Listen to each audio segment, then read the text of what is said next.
Indian retailer Trent reported a strong set of numbers in the latest quarter. The company's newly launched studio outlets have been a resounding success. The stores cater to a budget-conscious customer, and sharp rise in footfall aided the growth. The retailer's shares jumped 10% to record highs after the June quarter results. The Tata Group-owned company's consolidated net profit for the June quarter almost doubled on a year-on-year basis. Interesting to note that the retailer has also been on a hiring spree. The company's employee count has more than doubled over financial year 2022 levels. The Indian retail sector is on the cusp of a major transformation with projected 50% increase in retail space by the end of 2028. According to a report by JLL, India's retail sector could witness the overall retailing space grow to 134 million square feet by the end of 2028 from 89 million square feet in 2024. Close to 88 new retail developments with a cumulative area of around 45 million square feet are expected to come on stream in 7 cities: Mumbai, Delhi NCR, Bengaluru, Hyderabad, Pune, Kolkata, Chennai over the next 5 years. Out of the 88 upcoming retail developments in the next 5 years, there will be 12 large-size projects encompassing area of at least 1 million square feet each. These projects will contribute a substantial portion amounting to 37% of the total supply expected until 2028. The aggressive expansion plans of the retailing sector players are not without reason. The sector is witnessing strong growth driven by increased urbanization and demand for organized and high-quality retail spaces. With a sharp shift in the consumer lifestyle, Tier 2 and Tier 3 cities are having the demand for vibrant retailing spaces. This is fueled by the rising demand for big brands thanks to their reach on social media. This highlights India's emergence as a key player in the global retail market.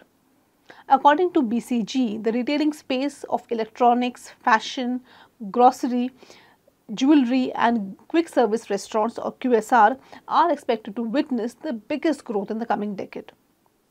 More importantly, BCG believes that the operating margins of Indian retailers across these categories are slightly better than that of their American counterparts.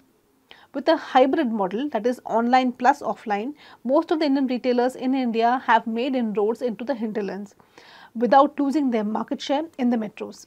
However, the business model of the retailing sector is such that the industry can witness sharp peaks and troughs.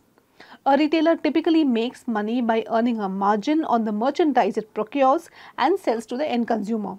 Such merchandise can either be sold under its own private label or as third-party brands. Further, the retailer can either own the retail outlets to keep costs as well as branding under control, or it can operate out of a rented store or in a franchise model. One of the earliest signs of stress on margins is the tendency of retailers to operate with lean workforce. So while few retailers have doubled down on their employee count over the past 2 years, few others have chosen to run with a smaller workforce.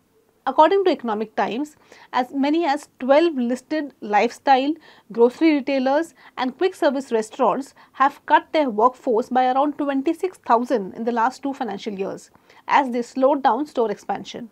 Now, apart from the ownership or rental cost of the store and the manpower costs, there are 2 key variables that determine the retailer's prospects of profitability. These variables are the share of discounted sales and the inventory turnover. Retailers that are not conscious of keeping the fixed store operating cost and variables in check have seen their fundamentals deteriorate. Like Warren Buffett wrote in his 1995 letter to shareholders, "Retailing is a tough business.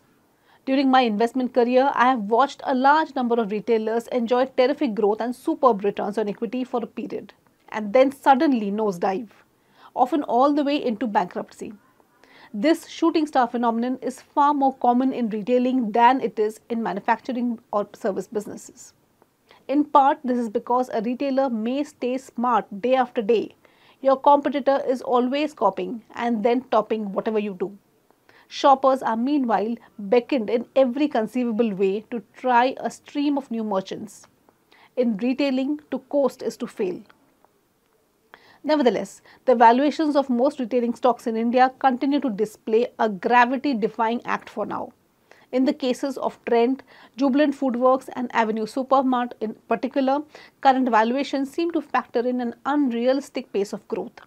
It is therefore for investors to separate the wheat from the chaff and invest in only the stocks that offer a decent margin of safety in valuations. Hope you like this video. Thanks for watching.